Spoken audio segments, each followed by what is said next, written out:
पूर्ण परमात्मा ने नमः। जब जब भूल पड़े, इस पत्र में सार ज्ञान की एक झलक है सेवा में। पूज्य गुरुदेव स्वामी रामदेवानंद जी महाराज जी को दंडवत प्रणाम। गुरु जी के श्री चरणों में कोटि कोटि नमन। परमेश्वर कबीर जी के हीरे मोती लालो व सर्व संगत को दास का शुभ आशीर्वाद। आप सभी की अटूट श्रद्धा गुरुदेव के चरणों में सदा बनी रहे।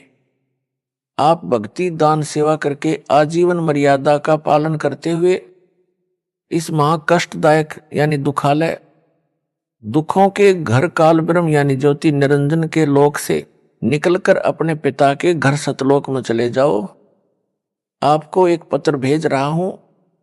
यह गुरुदेव स्वामी रामदेवानंद जी के लगाए बाग के पेड़ पौधों में लगे कीड़ों से रक्षा करेगा। यह स्प्रे का काम करेगा। काल के दूतों से बचाव के लिए रक्षा कवच बनेगा। इसको पढ़कर भी जो काल के भेजे दूतों से किनारा नहीं करेगा, वह परमेश्वर कबीर जी का हंस नहीं है, वह काल की फरद में चढ़ा है। संत गरीबदास जी ने सब ओर से स्पष्ट कर रखा है। कहा है कि गरीब सटदल दोनों दिन का दिल में दोष न धार। सतगुरु का कोई एक है काल का भरा संसार। अर्थात जो मार्गदर्शक गुरु पद पर परमेश्वर का भेजा संत है, उसे सांत्वना देते हुए कहा है कि जो परमेश्वर कबीर जी की शरण नहीं आते या आकर फिर काल के दूतों के खेमे में चले जाते हैं, उस कारण से महादुखी ना हो। उनके प्रति दोष दिल में ना मान कि इतना समझाने के बाद नरक में जा रहे हैं। जो 60 दल यानी जो 6 पंथ हैं, उस समय तक अन्य पंथ नहीं चले थे। गिरी पुरी नाथ वैष्णव आदि आदि तथा दोनों धर्मों हिंदू तथा मुसलमान के व्यक्तियों को काल ब्रह्म ने जकड़ रखा है। ये सब काल की फरद में चढ़े हैं। सतगुरु का तो कोई कोई हंस यानी भगत तथा भगतमती है, वह दृढ़ रहेगा। सर्व संगत के लिए यह पत्र संजीवनी से कम नहीं है। इसको महीने में या जब इच्छा हो अवश्य सुनते या पढ़ते रहना है। इसको नित्य पाठ की बजाय मासिक पाठ समझकर जब इच्छा हो अवश्य पढ़ना या सुनना है। यह रोग प्रतिरोधक जड़ी यानी काल के प्रभाव को रोकने का काम करेगी। अपनी भक्ति क्रियाओं पर दृढ़ विश्वास बनेगा। विश्वास के बिना भक्ति सफल नहीं होती। आशा करता हूं जो काल के दूतों के जाल में फंसे हैं, वे भी पुनः विचार करेंगे, अपने निज घर की सुध लेंगे, जीवन की रक्षा करेंगे और अन्य सुरक्षित रहेंगे। हे मानव शरीर प्राप्त प्राणियों, आपको अनमोल अवसर मिला है अपना कल्याण करवाने का। सब सद्ग्रंथ तथा सब पहुंचे हुए संत यानी परमात्मा प्राप्त संत तथा स्वयं परमेश्वर कबीर जी बताते हैं, जो उनकी अमर वाणी में अंकित हैं, कि मानो स्त्री पुरुष का जन्म दुर्लभ है, यह बार बार नहीं मिलता। जैसे प्रमाण मिलता है कागभूषण का, उसने यही बताया है कि मैंने अनेकों मानव जन्म बिना भक्ति के व्यर्थ किए। कुछ परिस्थिति ऐसी बनी जिस कारण से एक गुरु बनाया जो भगवान शिव का उपासक था। मेरे से भयंकर गलती हुई, मैंने अपने गुरु का खड़ा होकर सम्मान नहीं किया, जिस कारण से मेरे को भगवान शिव ने आकाशवाणी द्वारा श्राप दिया कि तूने अपने गुरु का अपमान किया है, मेरे लोक में आने योग्य तू नहीं है, तेरे को 1 लाख वर्ष तक नरक में डाला जाएगा। ये आकाशवाणी गुरु जी ने भी सुनी। गुरु जी को पता नहीं था कि इसने ऐसी गलती की है। तब गुरु जी ने कहा कि भक्त परमात्मा शिव जी से क्षमा याचना कर। कागभूषण को साथ लिया। गुरु जी ने भगवान शिव से आंखों में पानी भरकर याचना की कि हे भगवान, बालक है, गलती हो गई, क्षमा करो। ऐसी प्रार्थना कई घंटों की। तब शिव ने कहा कि नरक में इसे जाना पड़ेगा, 1 लाख वर्ष तक इसको नरक में रहना भी पड़ेगा। परंतु इसके गुरु की प्रार्थना स्वीकार कर ली है। मैं अपने दिए श्राप को वापस नहीं ले सकता। मेरे आदेश से इसको यमदूत कोई कष्ट नहीं देंगे। ऐसा ही हुआ। 1,00,000 वर्ष नरक में रहकर उसे मानव जन्म मिला, क्योंकि उसको उसके गुरु ने दिल से नहीं उतारा था। कारण यह था कि कागभूषण ने गुरु से तथा प्रभु शिव से अपनी गलती की क्षमा याचना कर ली थी। कबीर जी ने कहा है कि कबीर हरि के रूठते गुरु की शरण जाए, कह कबीर गुरु रूठते हरि नहीं होत सहाय। यानी यदि राम रुष्ट हो जाए तो पूर्ण गुरु के पास जाए, वह सत साधना करवाकर कष्ट दूर करवा देता है। यदि गुरु रुष्ट हो गया तो परमात्मा सहायक नहीं होगा। कागभूषण को उस मानव जन्म में भी भक्ति की तड़प थी। वह लोमस ऋषि के सत्संग में गया, अपने अज्ञान से ऋषि के प्रवचनों में त्रुटि बताने लगा, समझाने से भी नहीं समझा। तब ऋषि ने कहा कि तेरी चांडाल जैसी दुर्बुद्धि है, तू चांडाल के घर जन्म लेगा। कागभूषण को अपनी गलती का एहसास हुआ कि मेरे पास मेरे तर्क का कोई शास्त्रोक्त प्रमाण नहीं था। मैंने ऋषि से विवाद नहीं करना चाहिए था। ऋषि के चरणों में गिरकर अपनी गलती की क्षमा याचना की। ऋषि द्वारा दिए श्राप को सुनकर क्रोध नहीं किया। मायूस होकर कहा कि ऋषिवर क्षमा करो। ऋषि ने कहा कि श्राप वापस नहीं हो सकता। फिर कागभूषण ने कहा कि हे देव, इतनी दया करो कि चांडाल बनकर भी मेरी भक्ति में आस्था कम न हो। तब ऋषि जी को उसे गिड़गिड़ाता देखकर दया आ गई और आशीर्वाद दे दिया कि तेरी भक्ति में लगन कम नहीं होगी। तब उसका जन्म कागभूषण रूप में हुआ। मुख काग यानी कौवे का, से शरीर देवता जैसा हल्के तेज का। उस कागभूषण वाले जन्म में उसे कबीर परमेश्वर जी सतगुरु रूप में जोगजीत नाम से मिले। ज्ञान चर्चा हुई तब उसके जीवन की गाड़ी पटरी पर आई। अब वह उस श्रेणी में है जिनको परमेश्वर कबीर जी सतपुरुष अपनी नजर में रखते हैं। उनको जैसे तैसे भक्ति से चार्ज करते रहते हैं। कागभूषण का मोक्ष किस युग में होगा? जब वह मानव होगा तथा पूर्ण समर्पित होकर पूर्ण सतगुरु जी से दीक्षा प्राप्त करके आजीवन मर्यादा में रहकर भक्ति सेवा तथा दान करेगा। इस संजय दिल्ली ने तो गुरु जी की आज्ञा का ही उल्लंघन सीना ठोक कर किया है।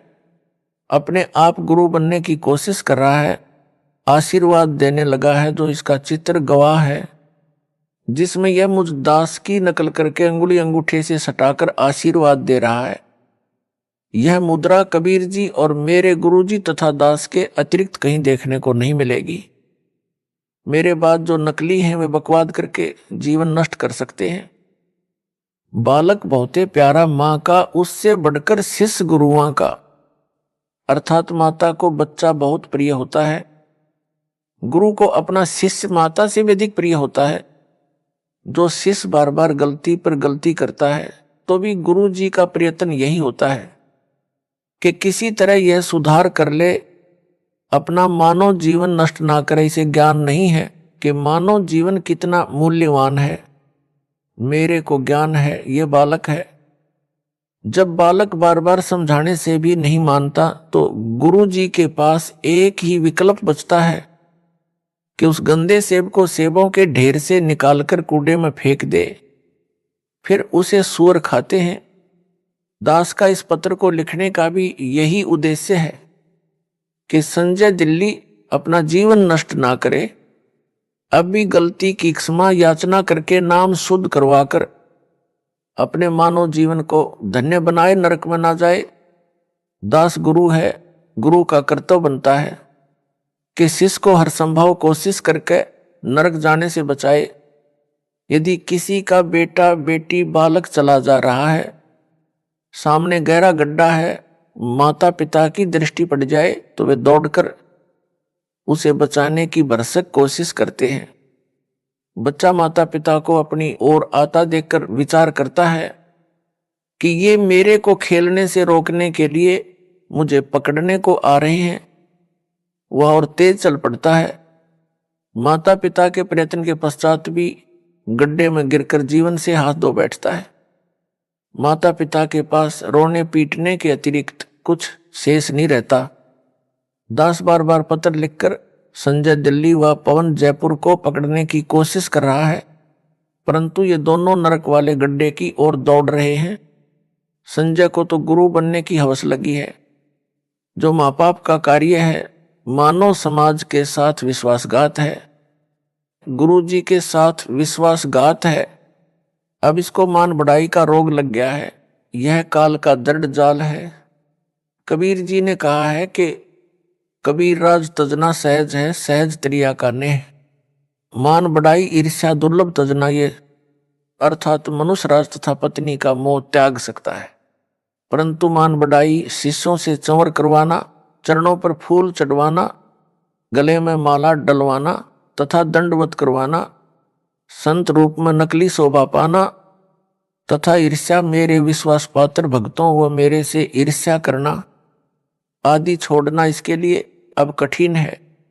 यदि यह सब छोड़कर अपना कल्याण करवा लेगा तो सचमुच महान है, विद्वान है। यदि क्षमा याचना नहीं करता है तो वास्तव में शैतान है। भोले भगत जो संजय दिल्ली से भ्रमित हैं, उनको भी इसी प्रकार विचार करना चाहिए जैसे उन भक्तों ने किया है जो इसके जाल से निकले हैं और वापस आकर नाम शुद्ध करवाकर अपना मानव जीवन नष्ट होने से बचा लिया है। दास ने पता करवाया कि जो भगत लौटे हैं उनसे पूछो कि कैसे समझ आई कि वह झूठा उपाखंडी है। उन्होंने बताया कि संजय दिल्ली कहता था कि मैं गुरु जी का सम्मान करता हूं। वो तो सही है, परंतु उनका भाई तथा कमेटी वाले गुरु जी से धोखा कर रहे हैं। जो दान का पैसा आता है उसे धर्म पर नहीं लगाते, अपनी जेब में भर रहे हैं। गुरु जी के लिए वकील नहीं कर रहे हैं। वे गुरु जी को बाहर नहीं आने देना चाहते। आप मेरा साथ दो, रुपए दो, मैं गुरु जी के लिए अच्छे वकील करूंगा, शीघ्र बाहर करवा दूंगा। हमने उस संजय को बहुत रुपए दिए, परंतु उसने कुछ नहीं किया। गुरु जी हिसार जेल में वह सत्संग करता था मेरठ में और कहता था कि जब तक गुरुजी को बाहर नहीं निकलवा दूंगा तब तक यहां मेरठ में हर सप्ताह सत्संग करता रहूंगा। उसकी ऐसी बातें अच्छी तो नहीं लगती थी, परंतु उसकी झूठ बहुत साफ सुथरी थी। हमारी बुद्धि पकड़ नहीं पा रही थी। जब गुरुजी का पत्र आया कि इसे पैसे ना दो, इसने 50 लाख रुपए भक्तों से वकील करने के नाम पर ठग लिए हैं तथा इसको यानी संजय को गुरुद्रोही घोषित कर दिया है। उसने यानी संजय ने कहा कि यह गुरु जी का पत्र नहीं है, उनके भाई ने झूठा पत्र उनके नाम से भेजा है। हमें पत्र में लिखी भाषा गुरु जी के भाई की नहीं लगी, क्योंकि हम आश्रम में जाते थे तो उनका भाई एक कमरे में बैठकर शंका का समाधान किया करता। हमने कई बार उनके पास बैठकर उनका ज्ञान सुना। ज्ञान वही गुरु जी वाला था, परंतु जो प्रवचन की भाषा गुरुजी की है तथा जो पुस्तकें गुरुजी ने लिखी है वह भाषा पत्र की भाषा से पूर्ण रूप से मिलती है, उनके भाई की भाषा से नहीं मिलती। संजय दिल्ली अब स्वयंभू गुरु बनकर आशीर्वाद देने लगा। यह बात हमें खटकी कि हमारा गुरु भाई हमारा गुरु कैसे हो सकता है। इसे नाम देने का अधिकार भी गुरुजी ने नहीं दे रखा। यह सच में ढोंगी व झूठा है। उसी दिन से इससे गलानी हो गई। हमारी किस्मत अच्छी थी कि हमने नाम शुद्ध करवाकर अपने को नरक जाने से बचा लिया। अन्य गुरु भाई तथा बहनों से भी निवेदन करते हैं कि इसके जाल से निकलो और अपने गुरु जी की शरण में दोबारा आ जाओ। इसे भी साथ ले आओ, इसको भी नरक जाने से बचाओ। स्वयंभू गुरु बनकर ये 100-200 का जीवन नष्ट करेगा, अपना तो कर ही रहा है। जिन्होंने संजय को आश्रम के लिए जमीन दी है उनसे निवेदन है कि इस जमीन को गुरुजी की आज्ञा लेकर नामदान केंद्र के लिए दे दे, पाप से बचे। उन भक्तों ने यह भी बताया कि संजय ने गुरुजी की आवाज की प्रथम मंत्र की ऑडियो रिकॉर्ड करके रखी हुई है। जब कोरोना महामारी के कारण गुरुजी की आवाज से ऑनलाइन नाम दिया जाता था, तो संजय ने रिकॉर्ड कर ली। अब यह उस ऑडियो से नाम दिलाता है। इसका उत्तर यह है कि संजय दिल्ली को नाम देने तथा दिलाने का आदेश दास ने दे ही नहीं रखा, इसलिए इसके द्वारा दिलाई दीक्षा कोई काम नहीं करेगी। यह भूत भगाने को अपनी शक्ति का चमत्कार बताकर मूर्ख बना रहा है। इसका खंडन आगे विस्तार पूर्वक किया है। नाम मेरी आवाज से दिलाता है, तो यह तो उनका गुरु भाई हुआ, फिर यह आशीर्वाद उनको किस लिए देता है? गुरु भाई आशीर्वाद देता है तो उसका बेड़ा गर्क होता है। उसने उनका नाम भी खराब कर दिया और अपना भी, इसीलिए तो इसको अज्ञानी कहा है। यदि ज्ञान होता तो यह बकवास ही नहीं करता। परमात्मा की आत्माओं के साथ इतना बड़ा धोखा नहीं करता, उनकी मर्यादा भंग नहीं करवाता। यह नकली गुरु नहीं बनता। यह कहता है कि कमेटी वाले सारा दान आप रख लेते हैं, धर्म नहीं लगाते। हे भगत जनों, यदि इस पापी की इस झूठ को सच्चा माने तो भी वे केवल धन हानि कर रहे हैं। धन तो परमात्मा और दे देगा, लेकिन यह संजय तो उनके मानव जीवन को ही नष्ट कर रहा है। गुरु से दूर करके काल के जाल में फंसा लिए। घर के छोड़ेगा ना घाट के। प्रमुख सेवादारों को उन भक्तों ने बताया जो संजय दिल्ली से भ्रमित हो गए थे और सच्चाई जानकर लौट आए हैं। नाम शुद्ध करवा लिया है। प्रमुख सेवादारों ने मुझ दास को बताया। वापस लौटे भक्तों द्वारा बताए गए कुछ पाखंड जो संजय दिल्ली करता है, वह भ्रम फैलाता है, उनका खंडन करता हूं, जो इस प्रकार है। संजय दिल्ली कहता है कि मेरे आश्रम में चाय नहीं बनेगी, आश्रम में दवाई नहीं रखी जाएगी, मेरे आशीर्वाद से वैसे ही रोग ठीक हो जाते हैं। उत्तरदास का, जिसको दूध पीने को मिले चाहे कितनी बार पिए, दही खाने को मिले, हलवा व खीर प्रतिदिन खाने को मिले, उसे चाय की क्या आवश्यकता है? यह भक्तों के दान किए रुपयों से मौज मस्ती कर रहा है। रही बात दवाई आश्रम में ना रखने की, यह कुछ दिन का ड्रामा है। एक समय ऐसा आएगा यह स्वयं दवाइयां खाएगा। एक ऐसा ही पाखंडी था, वह भी सरेआम सत्संगों में प्रवचन करते समय दावा करता था कि मैं कभी रोगी नहीं होऊंगा। यदि मैं रोगी हो जाऊं और दवाई खाऊं तो मेरे मुंह में मूत देना। उस समय आयु 30-35 वर्ष की थी। कुछ दिन पश्चात उसको रोग घेरने लगे। उसका एक डॉक्टर शिष्टा गुप्त रूप से उससे इलाज करवाता रहा। आम संगत को पता नहीं चला, उसकी झूठ कामयाब रही। जब 60 वर्ष की आयु में प्रवेश किया तो और अधिक बीमार हो गया। फिर दवाई ने भी काम नहीं किया, भुगत कर मरा। इस प्रकार की बकवाद कुछ दिन ही चलती है। जब नकली गुरु मरा तब तक उन शिष्यों की तीसरी पीढ़ी तक उस काल के दूत के जाल में फंस चुकी थी। फिर परंपरा पड़ गई, मृत्यु के पश्चात उसकी यादगार बनाई गई। फिर उस समाध यानी यादगार की पूजा शुरू हो गई। सबको नरक के भागी बनाकर मरा। संजय दिल्ली ने कुछ संगत को कुछ दिन यह कहकर बरगलाया कि गुरुजी तो सही हैं, उनका भाई तथा कमेटी के सदस्य तथा उनके आसपास जो कि सेवा में रहते थे वे गलत हैं। वे दान का सारा पैसा अपनी जेब में रख लेते हैं। गुरुजी को जेल से बाहर नहीं निकलने देना चाहते। आप संगत वाले मेरा साथ दें, रुपये दो, मैं गुरुजी को बाहर लाऊंगा। इस प्रकार की बातों से बहुत सारे अनुयायी जो नए नए तथा कुछ पुराने भी उसके बहकावे में आ गए। मेरे द्वारा नियुक्त विश्वास पात्र भक्तों को दान देना भी बंद कर दिया। उस समय वह संजय पाखंडी 50 लाख रुपये भक्तों के दान के ले गया। एक भी वकील नहीं किया आज तक। जब दास को पता चला कि संजय दिल्ली तथा पवन जयपुर ने इस प्रकार संगत को भरमा दिया है, तब सख्त कदम उठाए, संगत को संभाला। दास ने जेल जाने की लीला यह देखने के लिए की है कि मेरे सतलोक जाने के पश्चात संगत वाले इस अनमोल मिशन को कैसे चलाएंगे। अब तो दास संसार में है, जो भी त्रुटि अनुयायी करेंगे उनको समझाकर सीधे मार्ग पर ले आऊंगा। यदि कोई भगत या भगत मति समझाने के पश्चात भी सुधार नहीं करेगा तो वह हमारे काम का नहीं है, वह तो चेडू है। चेडू क्या है यह बताता हूं। दूध से दही और दही से मक्खन बनता है। मक्खन अधिक समय ठीक नहीं रहता, इसलिए उसे गर्म किया जाता है। गर्म करने के पश्चात जो लस्सी घी में होती है वह ऊपर आ जाती है, जो कई दिन घी में रहने से खराब हो जाती है। वह लस्सी नहीं कही जाती, उसे हरियाणा में चेडू कहते हैं। यानी बेकाम का पदार्थ होता है। उसको एक बर्तन में डालकर उसमें ठंडा पानी डालकर कुछ देर छोड़ दिया जाता है।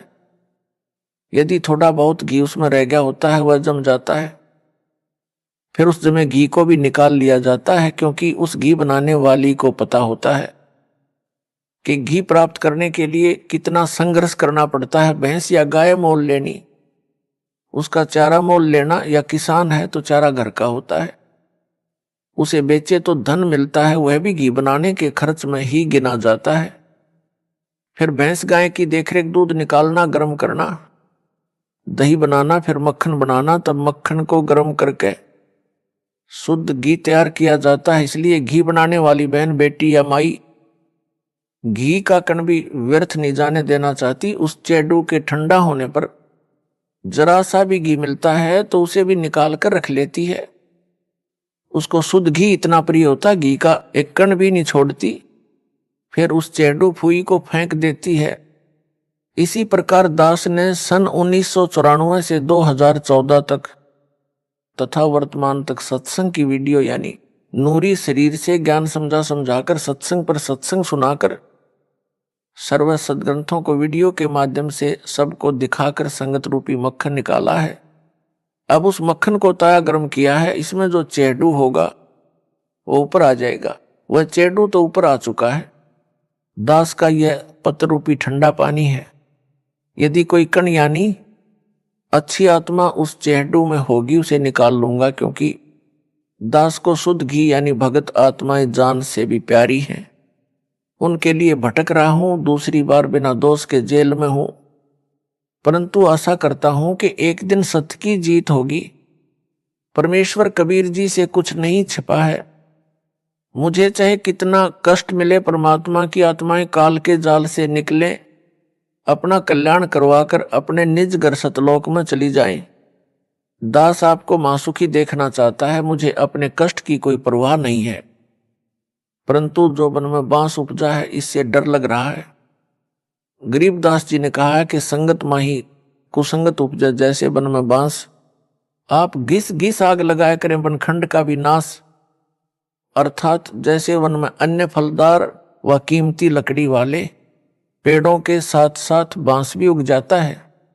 तेज हवा चलने पर बांस एक दूसरे के साथ टकराते हैं। उस घर्षण से जंगल में आग लग जाती है, जिससे पूरे जंगल के फलदार पेड़ भी जलकर नष्ट हो जाते हैं। यह संजय साकट तथा पौन जयपुर वही कुसंगत उपजी है। कुछ संगत के भगत भी इनके साथ लगे थे। जब दास को पता चला कि संजय व पौन नाम के दो जालिम संगत में आग लगा रहे हैं, तब सब संगत को आदेश दिया कि इनका साथ छोड़ दो। जिन भक्तों को मैंने जिम्मेदारी दे रखी है उनकी बातें मानो। दान के सब पैसों का हिसाब दास के पास आता है, एक पैसा भी गलत प्रयोग नहीं हो रहा।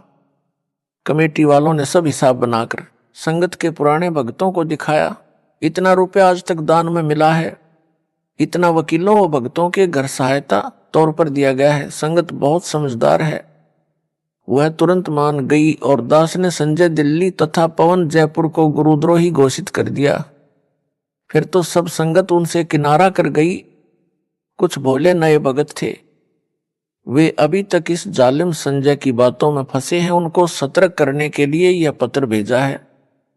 आशा करता हूं कि बुद्धिमान भगत भगतमती इस पत्र को पढ़कर इसकी असलियत से परिचित होकर इससे दूर हो जाएंगे, नाम शुद्ध करवाकर अपना मानव जीवन धन्य बनाएंगे। संजय साकट दिल्ली के खेमे को छोड़कर आए भक्तों ने जो और जानकारी दी थी उसका खंडन आगे और करता हूं। संजय दिल्ली अपने को श्री सिख गुरु नानक देव जी की आत्मा बताता है, यह सफेद झूठ है। यदि वह श्री नानक जी वाली आत्मा है तो इससे सिद्ध हुआ कि श्री नानक जी का मोक्ष नहीं हुआ है। वह जन्म मरण के चक्कर में पड़ी है, जो वर्तमान में संजय रूप में जन्मी है। मोक्ष प्राप्त प्राणी वह है जो कभी लौटकर संसार में कभी जन्म न ले। श्री नानक जी को स्वयं सतपुरुष कबीर साहिब कबीर देव बेई नदी पर स्नान के समय मिले थे, सतलोक लेकर गए थे, फिर पृथ्वी पर उसी शरीर में छोड़ा था कि कबीर धानक यानी जुलाहा सतपुरुष है, करतार यानी सबका सृजनहार यानी उत्पत्ति करता है। यदि श्री नानक जी परमात्मा से दीक्षा लेकर पार नहीं हुए तो क्या यह गुरुद्रोही बनकर पार हो जाएगा? कभी नहीं।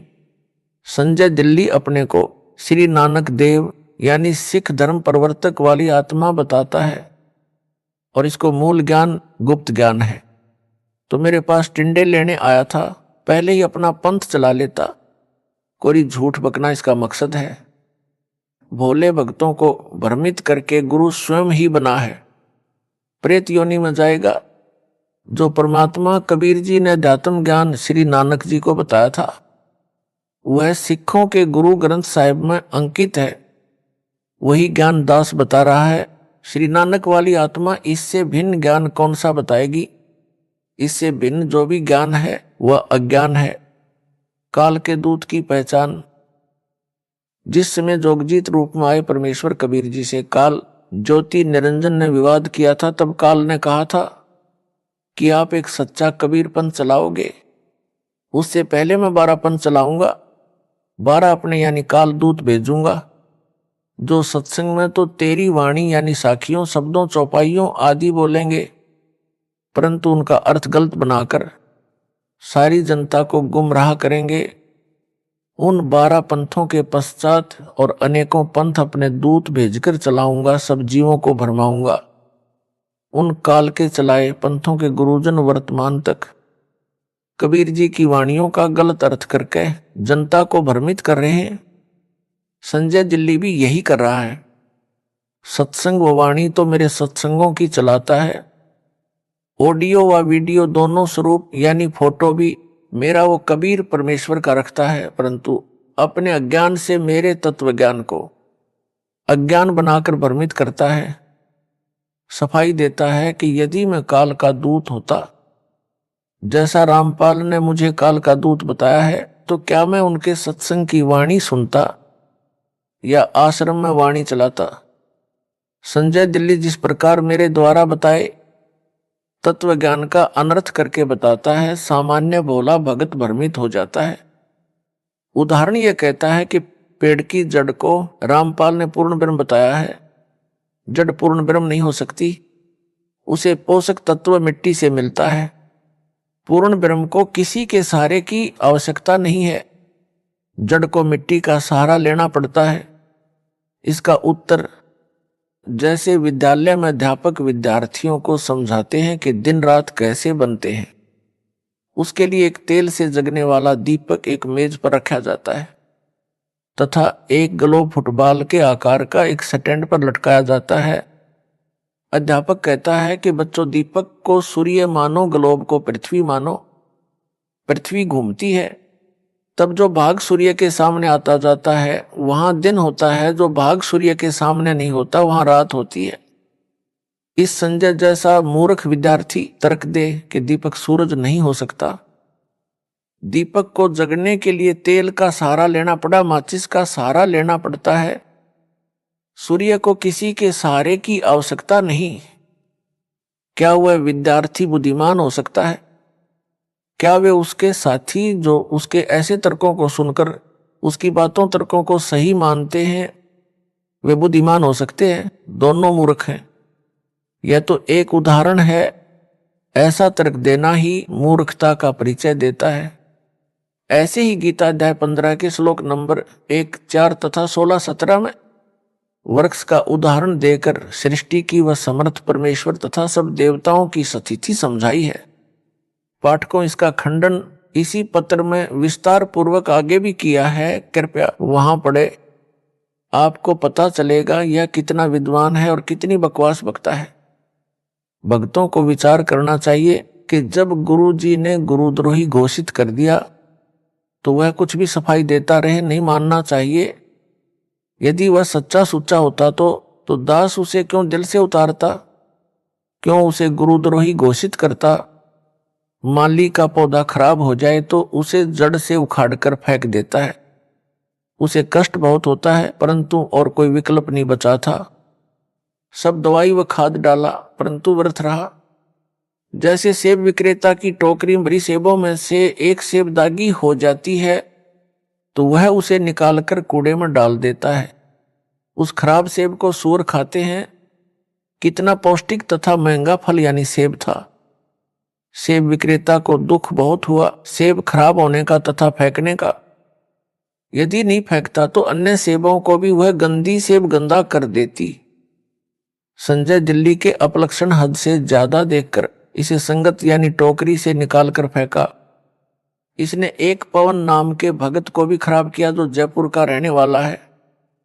इन दोनों को टोकरी से निकालकर फेंकना पड़ा। दास को दुख तो बहुत हुआ, परंतु विवश होकर यह कदम उठाना पड़ा। कबीर गुरु के दिल से उतरे, वह नाम बिहुना होए। जाको काल घसीट ही राख सके ना कोई। मानुष जन्म पाए कर खोए, गुरु विमुखा जुग जुग रोवे। गुरु से करे कपट चतुराई, सो हंसा भाव भर में आई। गुरु से कपट शिष्य जो राख है, यमराजा के मुख दर चाख है। संजय सागट कहता है कि रामपाल तो सतगुरु है। वह न संत है, न भगत है, न दास है। मैं दास भगत संत हूं। सारी संगत रामपाल को भगवान यानी साहेब मानती है। रामपाल सतगुरु है, भगत दास संत नहीं है। रामपाल ने 13वें पंथ के विषय में बताया है कि 13वें पंथ से सब अंधियारा हटेगा, वह संत भगत दास होगा। मैं यानी संजय ही वह संत भगत व दास हूं। रामपाल तो सतगुरु है। उदाहरण देता वाणी से, सतगुरु साहेब एक शरीरा। सतगुरु और साहेब यानी भगवान तो एक है। सारी संगत रामपाल को भगवान यानी साहेब मानती है, इसलिए साहेब और सतगुरु एक है। इसलिए रामपाल सतगुरु सिद्ध हुआ। अंधेरा तो भगत दास संत से हटेगा तथा सबका कल्याण होगा। वह मैं यानी संजय हूं। रामपाल को तो संगत भगवान यानी साहेब मानती है। फिर यह भी कहता है कि रामपाल भगवान नहीं हो सकता, इसने मां से जन्म लिया है। और यह भी कहता है रामपाल साहिब यानी भगवान है। साहिब और सतगुरु एक है, इसलिए रामपाल अज्ञान अंधेरा नहीं हटा सकता। अज्ञान अंधेरा तो दास भगत संत हटाएगा। वह मैं यानी संजय हूं, इसलिए रामपाल सतगुरु सिद्ध हुआ। इसको कहते हैं हुआ बाई बकदा, बिना सिर पैर की बातें। उस साकट से कहा जाए कि इससे आगे भी बोले, सतगुरु बिना ना लागे तीरा।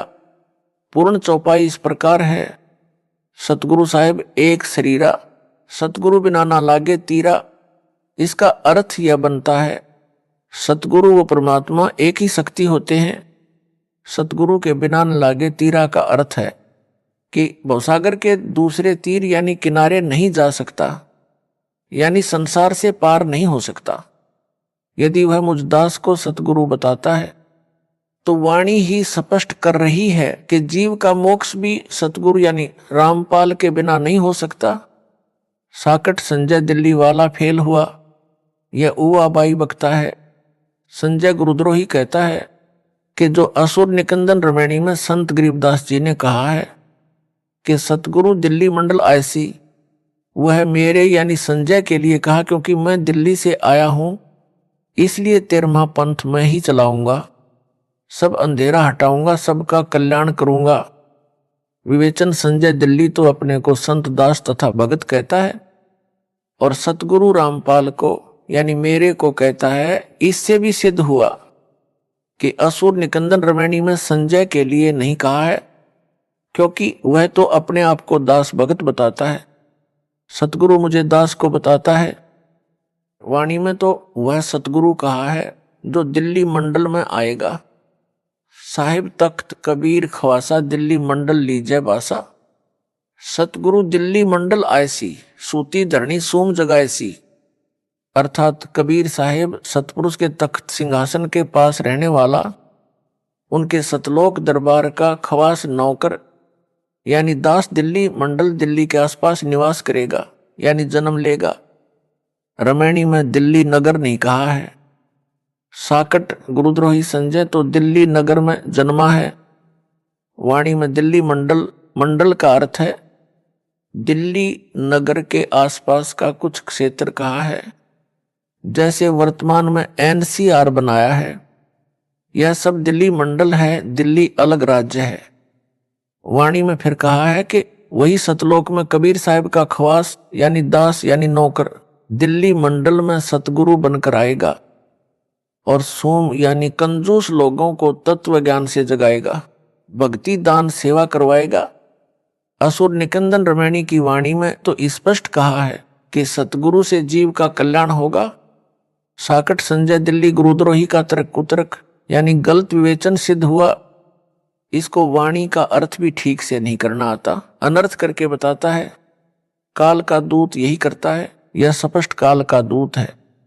यह अपने को तत्वदर्शी संत बताता है, कहता है कि मेरे अतिरिक्त किसी को भी गुप्त ज्ञान मूल ज्ञान नहीं है, सब अज्ञानी है। इसने तो दास को भी अज्ञानी बताया है, क्योंकि वो कहता है कि मेरे अतिरिक्त किसी को तत्वज्ञान यानी मूल ज्ञान नहीं है। इससे तो यही स्पष्ट कर रहा है कि मैं संजय गुरुद्रोही ही तत्वदर्शी हूं। यदि वह दास द्वारा बताए यथार्थ अध्यात्म ज्ञान यानी तत्व ज्ञान से भिन्न ज्ञान रखता है तो उसकी पुस्तक बनाए या कोई वीडियो बनाकर इंटरनेट पर डाले, तब मेरी संगत का छोटा सा बालक भी उसके अज्ञान का पर्दाफाश कर देगा।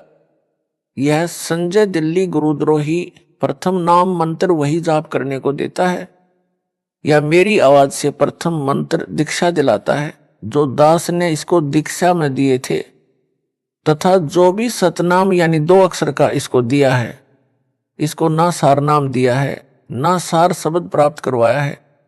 अब यह गुरुद्रोही इन दोनों नामों प्रथम मंत्र तथा सतनाम से भी खाली हो गया है। वाणी में कबीर परमेश्वर ने कहा है कि गुरु के दिल से उतरे वह शब्द बिहुना होए, वाको काल घसीट ही राख सके ना कोय।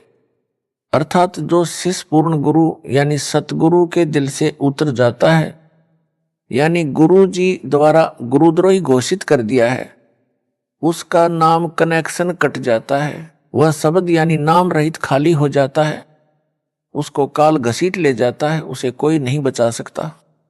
इस संजय दिल्ली साकट गुरुद्रोही को काल घसीट कर ले जा चुका है। काल इसमें प्रेतवत प्रवेश है, जैसे ऋषियों में प्रवेश करके अधूरा सूक्ष्म वेद लिखाकर उसके 4 भाग श्री वेद व्यास ऋषि द्वारा करवा दिए। सब जनता ने इन्हीं वेदों को पूर्ण अध्यात्म ज्ञान मान रखा था। दास का ज्ञान योग मेरे गुरुदेव जी की कृपा से परमेश्वर कबीर जी ने खोलकर सर्वग्रंथों का सार निकलवाया है। सूक्ष्म वेद यानी तत्व ज्ञान जो स्वयं कबीर परमेश्वर जी ने प्रत्येक युग में प्रकट होकर सतलोक से चलकर आकर बताया था, उसे सब ग्रंथों से भी प्रमाणित किया है। इससे हटकर जो कोई भी ज्ञान बताएगा वह अज्ञान होगा। कबीर जी ने कहा है कि 9 मन सूत उलझिया ऋषि रहे जखमार, सतगुरु ऐसा सुलझा दे उलझे ना दूजी बार। अर्थात कबीर परमेश्वर जी ने कहा है कि अध्यात्म ज्ञान रूपी 9 मन यानी 360 किलोग्राम सूत, कच्चा धागा जो चरखे से काता जाता था, जो कपास से बनता था, उलझा हुआ है। ऋषिजन भी इसे समझने सुलझाने की अत्यधिक कोशिश कर रहे हैं, परंतु सुलझा नहीं यानी स्पष्ट नहीं हुआ। संध्या आरती में भी यही कहा है कि सनक सनंदन नारद मुनिजन शेष पार नहीं पावे, शंकर ध्यान धरे निश्वासर अजहू ताही सुलझावें। अर्थात ऋषियों तथा शेषनाग को भी परमात्मा का पार नहीं पाया यानी यथार्थ रूप में नहीं समझ सके। शंकर भगवान कहलाने वाला भी दिन रात हठ योग करके ध्यान लगाकर परमात्मा को समझने तथा ज्ञान सुलझाने में अभी तक लगा है, कुछ भी सुलझ नहीं पाया है। सतगुरु ऐसा स्पष्ट कर देगा यानी सुलझा देगा, जो फिर उस युग में दोबारा किसी के उलझाने से यानी अज्ञान बनाने से नहीं उलझेगा। इस वाणी से यह भी स्पष्ट हुआ कि तत्व ज्ञान को सतगुरु ही प्रकट कर सकता है। संजय साकट दिल्ली तो अपने को संत दास भगत बताता है तथा सतगुरु मुझ दास को बताता है, इससे भी यह अपने अज्ञान के मकड़ जाल में स्वयं ही फंस गया, अर्थात झूठा सिद्ध हो गया है। यदि इस गुरुद्रोही की बात को सच्ची माने जो यह कह रहा है कि मैं संजय दिल्ली ही तत्व ज्ञान जानता हूं, मूल ज्ञान जानता हूं, तो नाम मेरे यानी दास वाले क्यों जपता है, क्यों अपने जाल में फंसाए भोले भक्तों को देता है? फिर तो नाम भी भिन्न होने चाहिए। यदि यह कहेगा कि नाम तो यही सही है, तो फिर इसके तत्व ज्ञान का क्या अचार डालना है? मोक्ष तो निज नामों से होना है, वे यह दास दीक्षा में दे रहा है। दास को मेरे गुरुदेव स्वामी रामदेवानंद जी से नामदान करने की आज्ञा मिली है, जो एक संत मत की परंपरा है। इसको गुरुद्रोही घोषित मेरे द्वारा कर रखा है। इससे ये नाम लेने से कोई लाभ नहीं होगा, यानी मोक्ष नहीं हो सकता। विशेष दास ने अपने पूज्य गुरुदेव जी के सानिध्य में अध्यात्म ज्ञान को बारीकी से समझ लिया था। गुरु मर्यादा में रहना मोक्ष का मूल मंत्र है, जिसका दास ने परमात्मा से डरकर पालन किया। गुरुपद दास को दिया जाएगा, यह तो स्वप्न में भी नहीं सोचा था, क्योंकि दास एक सामान्य भगत था, गृहस्थी बाल बच्चेदार था। हरियाणा सिंचाई विभाग में जेई यानी जूनियर इंजीनियर के पद पर नौकरी करता था। दास ने अपने छोटे भाई महेंद्र दास को यह ज्ञान बताया। एकदम नया तथा पहले वाले से बिल्कुल विपरीत होने के कारण पहले तो कोई रुचि नहीं दिखाई, परंतु बड़ा भाई होने के कारण ज्ञान सुनने से इनकार नहीं कर सका, मन मारकर सुनता रहा। फिर परमेश्वर कबीर जी की कृपा से, गुरुदेव जी के आशीर्वाद से दास का प्रयत्न सफल हुआ और मान गया। गुरु जी यानी स्वामी रामदेवानंद जी से दीक्षा उसे दिलाई। फिर तो उसने अपने अनेकों साथियों को भी ज्ञान समझाया, उनको गुरुदेव जी यानी स्वामी रामदेवानंद जी से नाम दिलाया। यह दास भी अपने संपर्क वालों को ज्ञान समझाकर गुरु जी से दीक्षा दिलाता था। ऐसा शुभ कर्म वर्षों चलता रहा। दास ने 17 फरवरी 1988 को पूज्य गुरुदेव जी से दीक्षा ली थी। सन 1994 तक सबको गुरुदेव जी से दीक्षा दिलाया करता। एक दिन नए भक्तों को नाम दिलाने के लिए गुरु जी के पास गया। भगत महेंद्र दास भी मेरे साथ थे। समागम चल रहा था। गुरु जी के आसपास बहुत सारे भगत बैठे थे। गुरु जी उनमें से किसी की फरियाद सुन रहे थे। हम सब भक्तों के पीछे बैठ गए। एक सेवादार के माध्यम से पहले की तरह नए भक्तों को नाम दिलाने का निवेदन किया। भगत की बात सुनकर गुरुदेव जी ने हमारी ओर कृपा दृष्टि की। हम सब ने दंडोत प्रणाम किया। उसी समय सैकड़ों भक्तों की उपस्थिति में दास को नाम देने का आदेश दिया। कहा कि आज के बाद तू नाम दिया करेगा। मेरे को पसीना छूट गया। विचार किया कि कोई गलती तो नहीं हो गई जिससे गुरुजी नाराज हो गए हो। कानों पर विश्वास नहीं हो रहा था। गुरुजी नाराज नजर नहीं आ रहे, मुस्कुरा रहे थे, इसलिए हिम्मत बनी रही। दीक्षा देने का आशीर्वाद देते समय कहा कि आज के बाद यह तुम्हारा गुरु होगा। उपस्थित भक्तों की ओर संकेत करके कहा। मेरी दशा देखकर समझ गए कि भगत घबरा गया है। बोले कि अपने को अकेला न समझना, मैं तेरे साथ रहूंगा। परमेश्वर कबीर जी के आदेश से यह आशीर्वाद तेरे को दिया है। तेरे बराबर विश्व में संत नहीं होगा। आशीर्वाद देकर हमें भेज दिया। सुबह माइक से आवाज लगी कि रामपाल रोहतक को स्वामी जी याद कर रहे हैं। हम सब तुरंत पहुंच गए।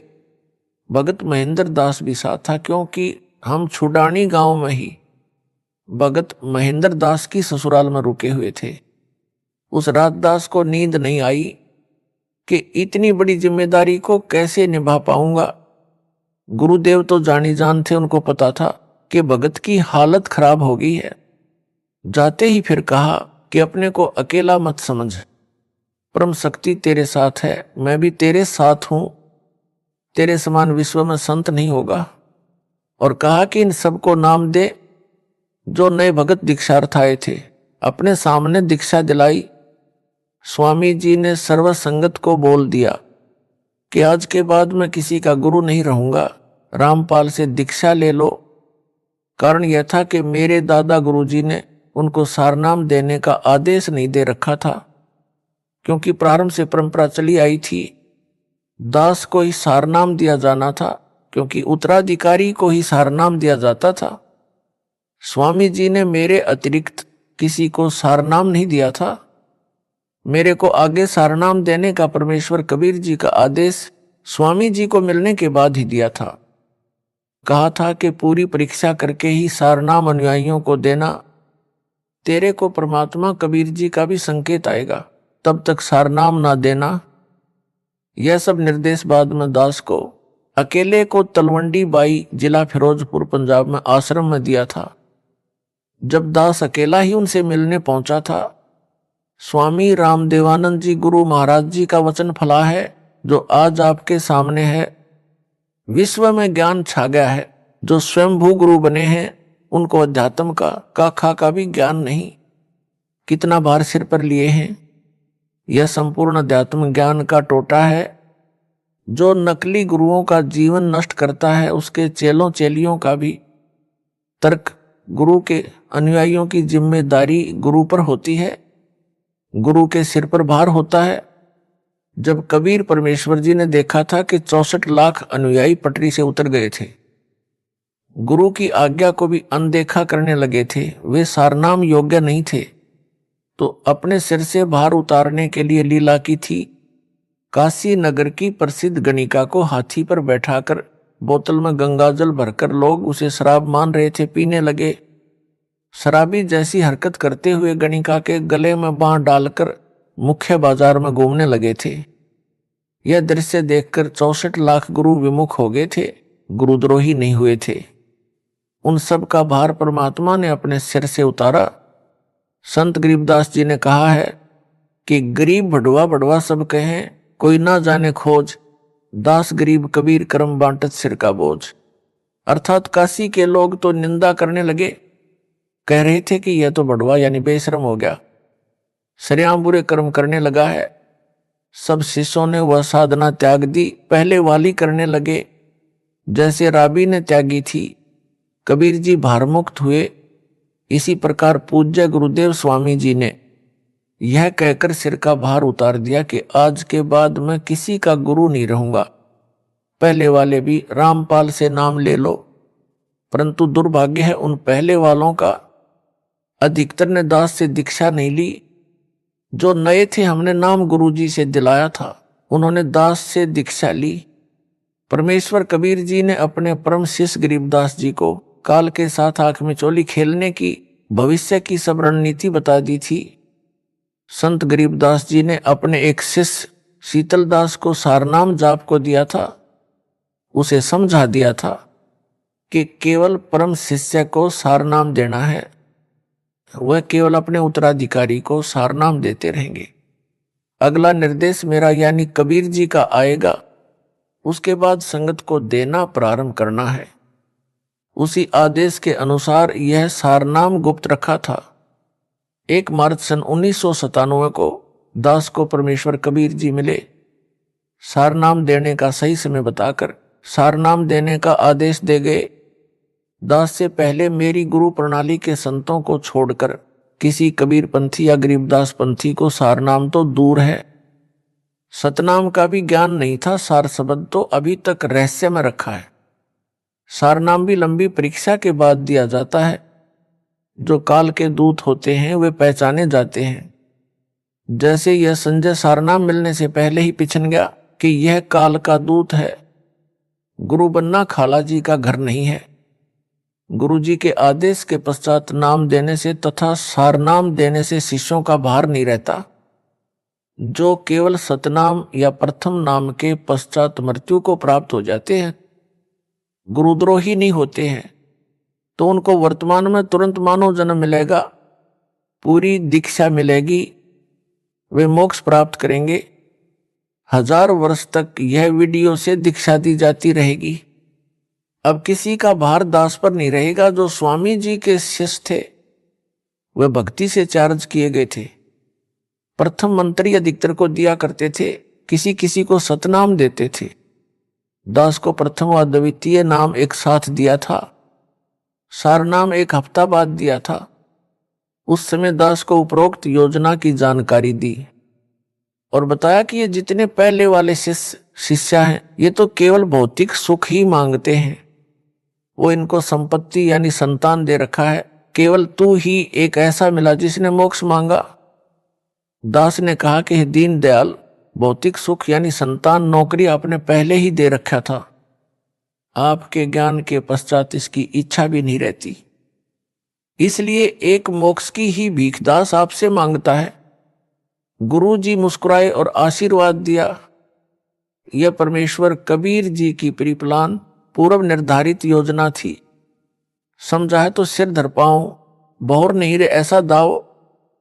17 फरवरी 1970 से 17 मई 1995 तक 18 वर्ष नौकरी करके त्याग पत्र देकर सतगुरु जी के आदेश का पालन करने के लिए छोटी सी नौकरी त्याग दी, जो एकमात्र निर्वाह का साधन था।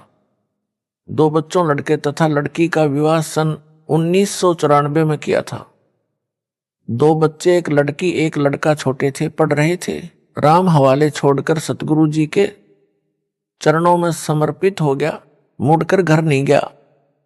परमेश्वर के हंसों तथा हंसनियों यानी भक्तों भगतमतियों को सच्चे परमात्मा का सच्चा ज्ञान देकर सच्ची भक्ति बताई। सतगुरु जी के आशीर्वाद से दास का त्याग रंग लाया। बच्चे भी परमेश्वर ने पाले व पढ़ाए, दास को अपनी नौकरी दी, दास का कल्याण किया, सतलोक का निवासी बना दिया। विश्व में इस ज्ञान का कोई सानी नहीं। सब ग्रंथों का सार निकालकर भगत समाज के समक्ष रख दिया। असंख्यों वर्षों का उलझा ज्ञान सुलझ गया। जिनको मोक्ष चाहिए आओ और अपना जन्म सफल बनाओ।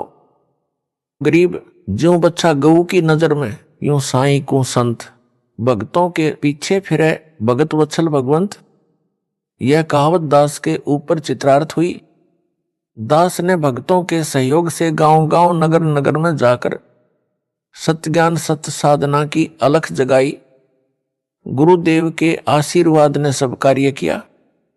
सन 1996 में किसी भगत के रिश्तेदार ने एक गज यानी 85 वर्ग गज में बनी एक कमरा, बरेंडा, रसोई, बाथरूम तथा लैट्रिन, कुछ आंगन वाली छोटी सी कुटिया कुछ समय के लिए प्रयोग करने के लिए दी।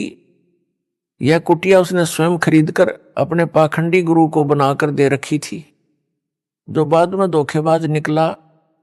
जो मेरे पूज्य गुरु जी के पास रहता था, भगवान वेश भी ले रखा था, गुरु के साथ भी धोखा करके भागा था, गुरुद्रोही बना था। कुटिया दान करने वाला हमारा भगत नहीं था, उस पाखंडी का भगत था, जिस कारण से वह किसी बाबा पर विश्वास नहीं करता था। हमारे भगत के कहने पर वह कुटिया उधारी दी थी। जब भगत ने पूर्ण विश्वास दिलाया, तब परम पूज्य गुरुदेव स्वामी रामदेवानंद जी के 3 आश्रम पंजाब राज्य में, खन्ना, मोगा तथा तलवंडी भाई की, तथा एक आश्रम नजफगढ़ दिल्ली में था, जहां पर दास को दीक्षा की भीख मिली थी। उस समय दास ने उनकी सेवा में एक भगत भेज रखा था। भगत ने बताया कि दादा गुरुजी ने अपने निजी सेवादारों को बुलाया और बोले कि मुझे हरियाणा ले चलो रामपाल के पास। आयु बहुत हो चुकी थी, लंबा सफर करना उचित ना था। भक्तों ने निवेदन किया कि आपका लंबे सफर में जाना उचित नहीं, परंतु एक नहीं सुनी। सन 1996 में 13 दिसंबर से 19 दिसंबर तक उसी जींद कुटिया के पास खाली प्लाटों में, जो किसी किसी के थे, निर्माण नहीं किया था, प्रथम खुला पाठ 7 दिन का किया जा रहा था। परमात्मा 12 दिसंबर 1996 को ही जींद कुटिया में आ गए। दास देखकर आश्चर्यचकित तथा बहुत खुश हुआ, दंडवत किया। भगत जन सेवा में लग गए। उस प्रथम अनुष्ठान को अपने सानिध्य में सफल करवाया। 7 दिन मौसम बसंत जैसा रहा। 20 दिसंबर 1996 को सर्दी व धुंध छा गई। स्वामी जी उस कुटी में 23 जनवरी 1997 तक रहे। 24 जनवरी को तलवंडी बाई पंजाब में गए। 25 जनवरी को विश्राम किया। 26 जनवरी 1997 को बैठे बैठे सतलोक चले गए। सब आश्रमों की सुविधा त्याग कर अपने दास विदुर के पास आए। वहां जब देखा कि यथार्थ कबीर पंथ यानी 13वें पंथ की नींव दृढ़ हो चुकी है, सतलोक चले गए। जब उनका जींद कुटिया में डेरा था, दास उनकी आज्ञा लेकर गांव में सत्संग व पाठ करने गया था। सेवादारों को बताया था कि दास उस दिन आएगा, तब तक गुरुजी का ध्यान रखना। उस निश्चित दिन को दास कुछ लेट हो गया। कुटिया में केवल गुरुजी के स्नान आदि की व्यवस्था शुद्धता से की थी। शुद्धता का ध्यान रखते हुए दास जींद पहुंचकर किसी भगत के घर स्नान करने लगा, जिस कारण से देरी हुई।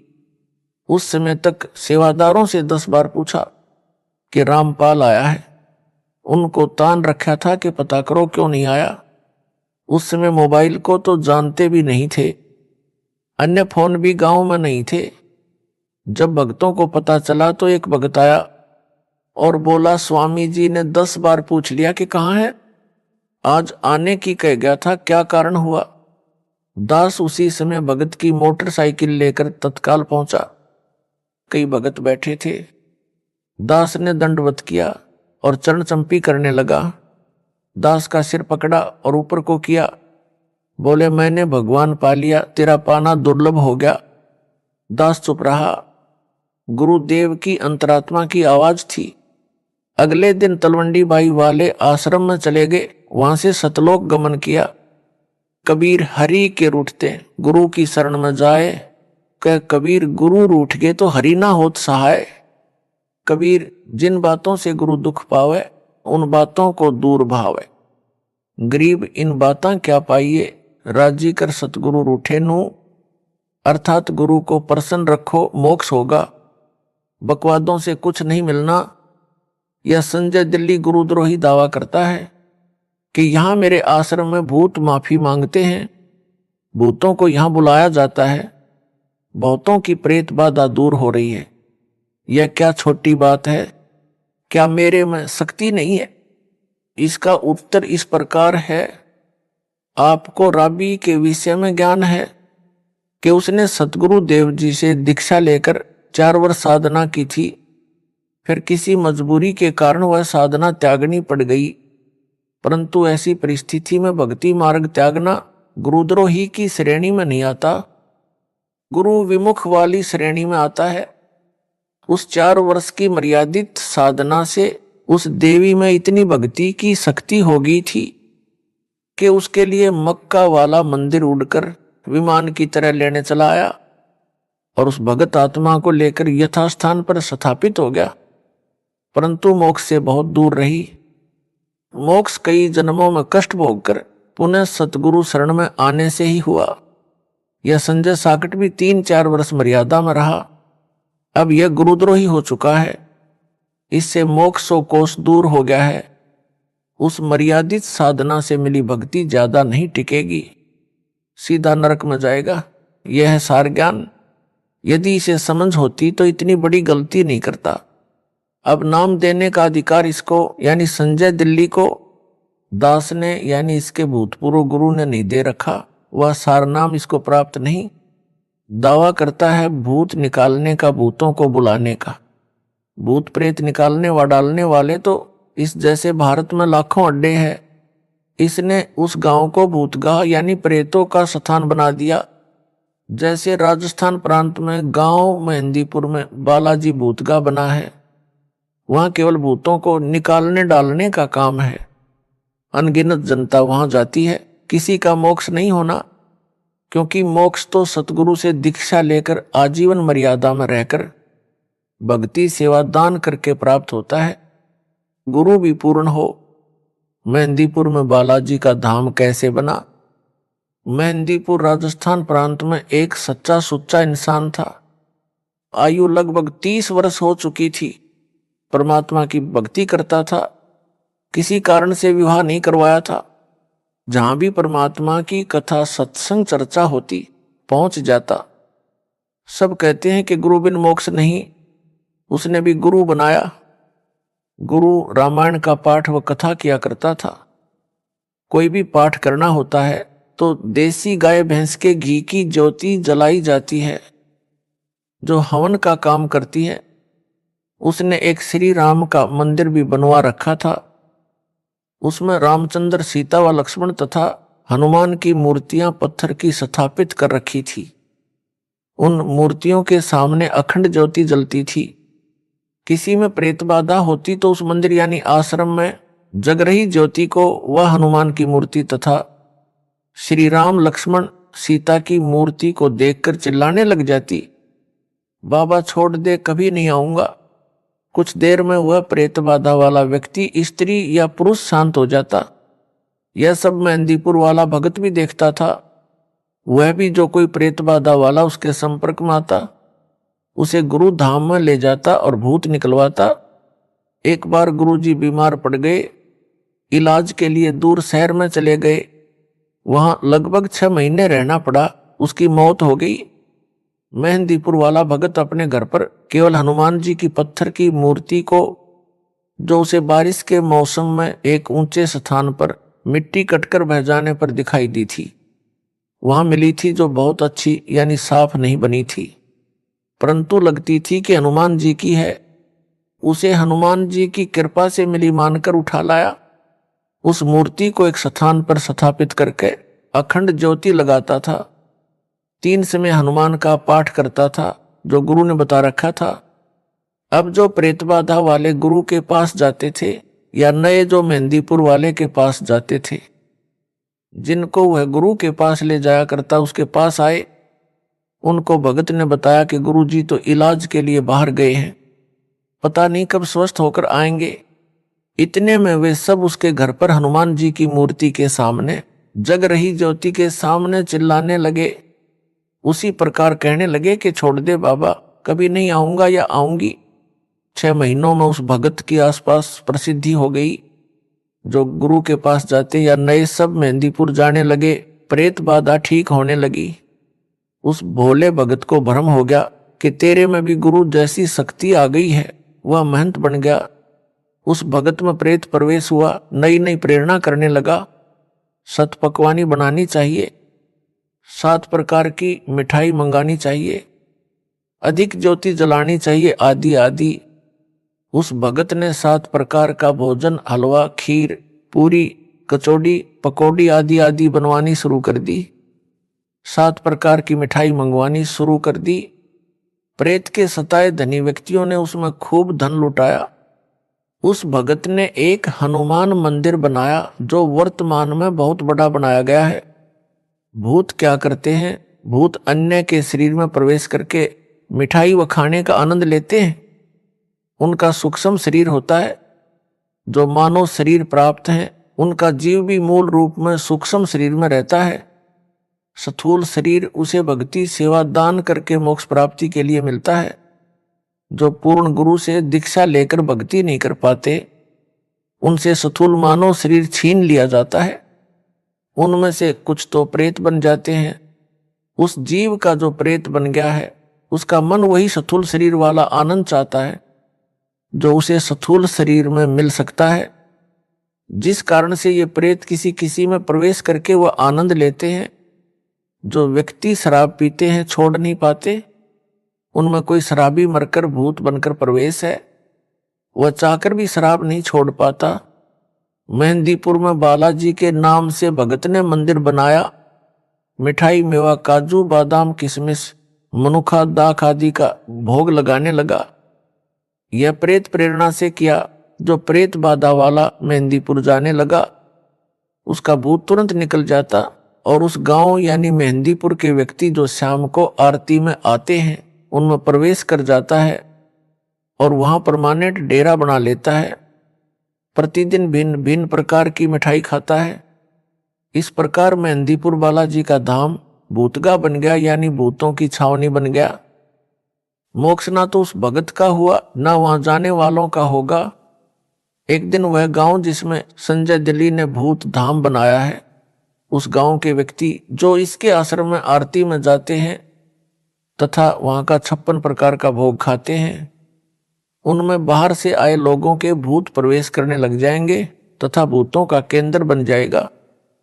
प्रेत यानी भूत पहले मानव ही थे, उनका स्वभाव दिमाग उसी तरह काम करता है। जब वे देखते हैं कि यहाँ पर क्या क्या सुविधाएं हैं, उसी अनुसार निर्णय लेते हैं।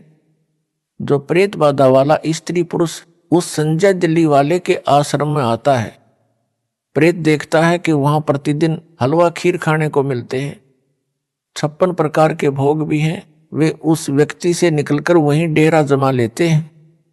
जो वहां आरती में या वैसे आश्रम में आएंगे, उनमें प्रवेश कर जाएंगे।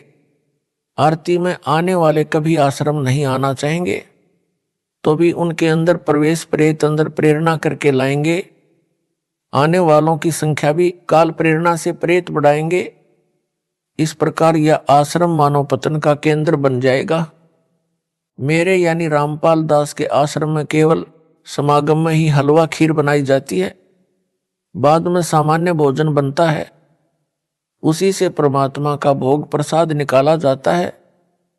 प्रेत देख लेते हैं कि यहाँ पर बाद में कुछ नहीं मिलना, वे प्रेत बाधा वाले से निकलकर भाग जाते हैं, क्योंकि यहाँ उनकी पिटाई परमात्मा करते हैं। प्रेत बहुत चतुर हो जाते हैं। संजय जैसे पाखंडी के पास जाकर जानबूझकर दिखावा करते हैं, छोड़ दो कभी नहीं आऊंगा, बस शांत हो जाते हैं। उस प्रबंधक को भ्रम हो जाता है कि मेरी शक्ति से प्रेत नाक रगड़ रहे हैं, प्रेत बाधा ठीक हो रही है। विचार करें, संजय दिल्ली को भी अन्य भक्तों व भगतमतियों वाले मंत्र जाप को दिए, जो प्रथम व द्वितीय नाम में दिए जाते हैं। इसमें अलग से शक्ति कहां से आ गई? इस आश्रम से पहले इसने कितने भूत निकाले थे, कितनों को लाभ दिया था, पूछो पाखंडी से। अब काल इसको नचा रहा है, जीवों को इसके जाल में फंसा रहा है। इसका तथा इसके सहयोगियों व प्रसाद खाने वालों को अपने चक्रव्यूह में फंसा रहा है। यह है सार ज्ञान, जो समझ सके तो समझ लो। हरियाणा के भगत ने बताया कि मेरे 2 चाचा छोटी आयु में मरकर प्रेत बने थे। वे मेरे भाई की पत्नी में प्रवेश करके बताते थे कि घर में झगड़ा हम करवाते हैं, शराब पीने की प्रेरणा हम करते हैं, शहर में मिठाई खाने हम ले जाते हैं। फिर उसने दास से दीक्षा ली, तब उनका पीछा छोड़ा। मोक्ष ना संजय दिल्ली गुरुद्रोही का होगा, ना उसके संपर्क में आने वाले भक्तों व भगतमतियों का होगा। सब भूत बनेंगे, नरक में गिरेंगे। एक बड़ा अधिकारी था, वह राम व हनुमान का परम भगत था। मेहंदीपुर बालाजी की वर्तमान में बड़ी ख्याति है। उसने बताया कि मेरे घर में बहुत सुख था, परंतु हनुमान जी का परम भगत होने के कारण एक बार प्रबल प्रेरणा बनी कि मेहंदीपुर धाम में मत्था टेक कर आए। अपनी गाड़ी ली, पूरा परिवार बैठाया और पहुंच गया। उस धाम को देखकर बहुत खुशी हुई। वहां अनेकों चमत्कार देखे। कोई व्यक्ति जिसमें प्रेत प्रवेश था, बहुत बड़ा पत्थर उठाए खड़ा था। किसी को 3-4 सेवादार पकड़ रहे थे, उन सबको दूर पटक देता था, आदि आदि। घर पर आने के पश्चात मेरी पत्नी भी वही लीला करने लगी। चारपाई उठाकर फेंक दी। गेहूं का 50 किलोग्राम का कट्टा रखा था, उसे उठाकर खड़ी हो गई। वह 20 किलो वजन नहीं उठा सकती थी। अड़ोसी पड़ोसी बुलाए। एक ने बताया कि जो बालाजी जाता है उसमें हनुमान प्रवेश कर जाता है। एक बोला कि हनुमान नहीं, भूत प्रवेश कर जाता है। वह प्रवेश करके आ तो जाता है, परंतु यहां उसका मन नहीं लगता, जिस कारण से उत्पात मचाता है। किसी भूत निकालने वाले के पास ले जाना पड़ेगा। एक व्यक्ति हमारे को भूत निकालने वाले के पास ले गया। हमने सब कहानी बताई, उसने ज्योति जगाई। उसी समय मेरी पत्नी सिर घुमाने लगी। छोड़ दे बाबा, कभी नहीं आऊंगा, चिल्लाने लगी। शांत हो गई। वह बोला कि पक्का इलाज कर दिया, अब नहीं आएगा। हम घर आ गए। फिर उत्पात मचाने लगी।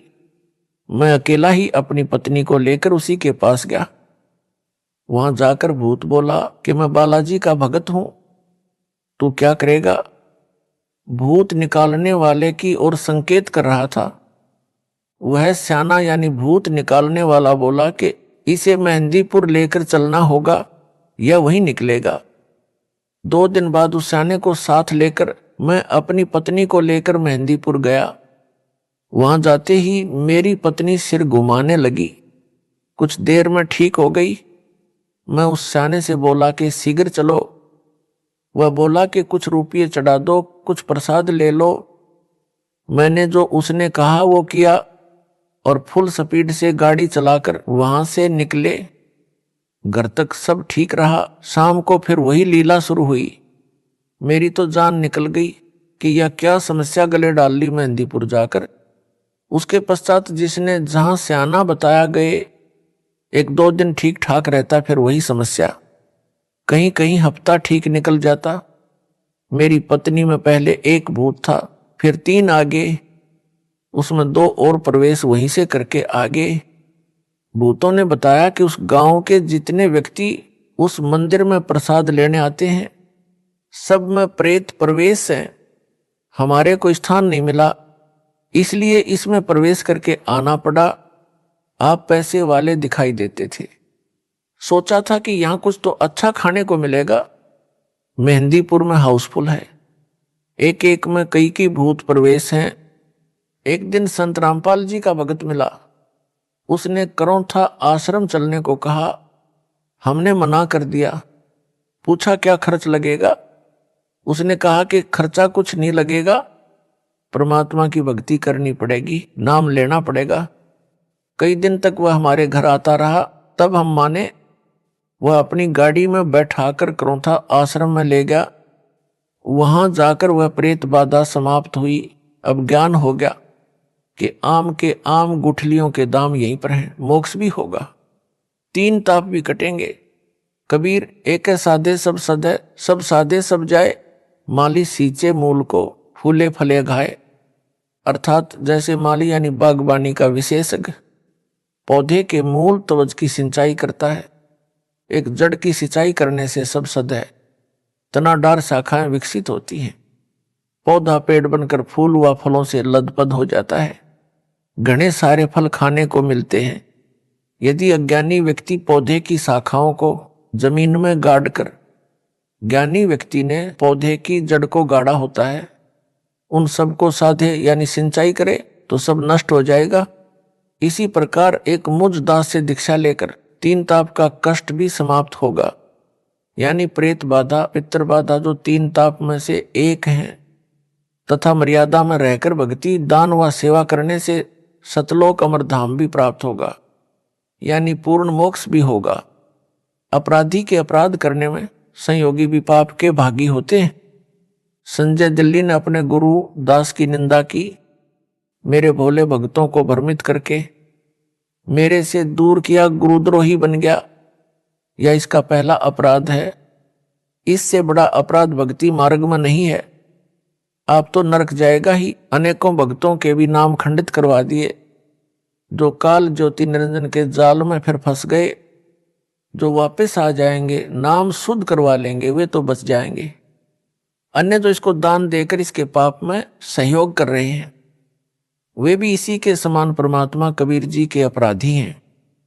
जिन्होंने इस गुरुद्रोही संजय दिल्ली को भूतों का धाम बनाने के लिए जमीन दान की है, वे इसी के समान परमात्मा कबीर जी के दोषी हैं। भगत चाहे प्रथम नाम प्राप्त है, चाहे सतनाम प्राप्त है, उसको सर्वप्रथम नियम बताए जाते हैं। लिखित में प्रिंटेड कॉपी नियमों की तथा भक्ति बोध दी जाती है, जिनमें यह भी बताया गया है कि कबीर गुरु बिन माला फेरते, गुरु बिन देते दान, गुरु बिन दोनों निष्फल हैं, चाहे पूछो वेद पुराण। अर्थात गुरु धारण किए बिना नाम जाप व दान करना व्यर्थ है। कबीर गुरु बिन दान पुण्य जो करही, मिथ्या होए कब हूं न फल ही। गुरु बिन प्रेत जन्म सब पावें, वर्ष सहंस गर्भ सो रहावें। गुरु के मिले कट्टे दुख पापा, जन्म जन्म के मिटे संतापा। गुरु बिन होम यानी ज्योति यज्ञ नहीं कीजिए, गुरु की आज्ञा माही रहीजे। गुरु को तजय भजय जो आना, ता पशुआ का फोकट ज्ञाना। गुरु से बैर करे शिष जोई, भजन नाश अरु बहुत बिगोई। गुरु के चरण सदा चित दीजय, जीवन जन्म सफल कर लीजय। गुरु से कपट शिष जो राखे, यमराजा के मुकद्दर चाखे। कबीर जानबूझ साची तजय करे झूठ से ने, ताकि संगत है प्रभु स्वप्न में भी ना दे। संत गरीबदास जी की वाणी भी स्पष्ट करती है, गरीब गुरुद्रोही की पैड़ पर जे पग आवे बीर, 84 निश्चय पढ़े सतगुरु कहें कबीर। उपरोक्त वाणियों का अनुवाद स्पष्ट है कि पूर्ण गुरु जी को दान न करके अन्य को दान करता है वह व्यर्थ है।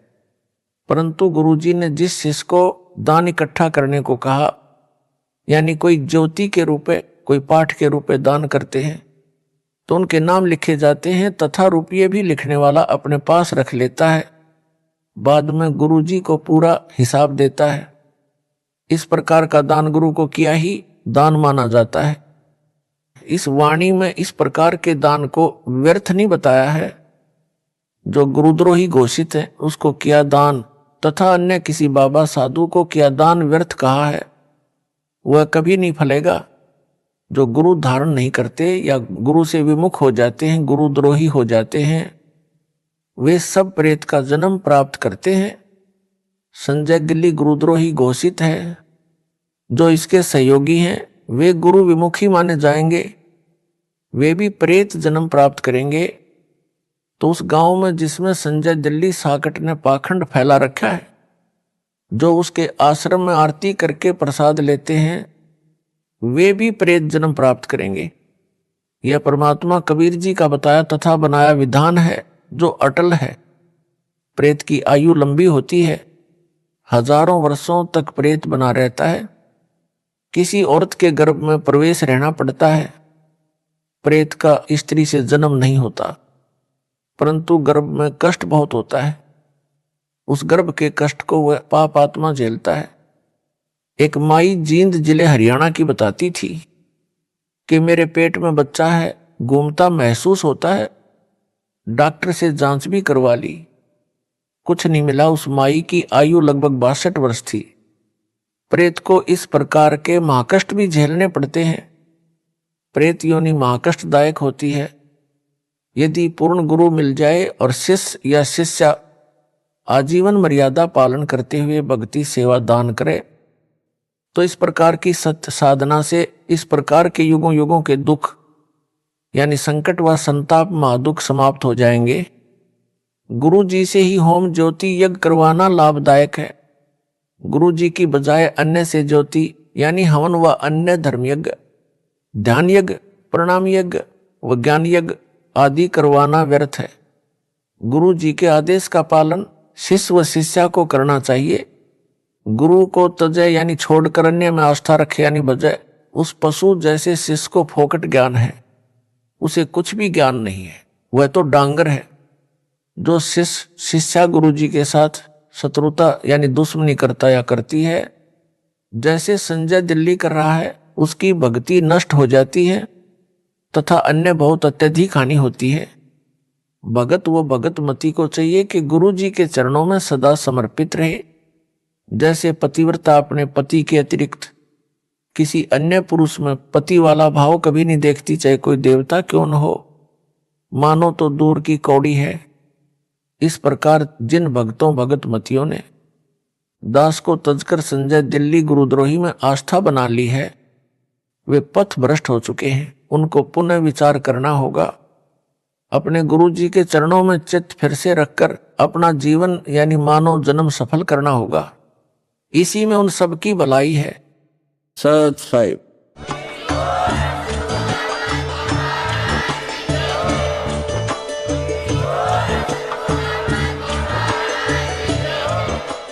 सत साहिब।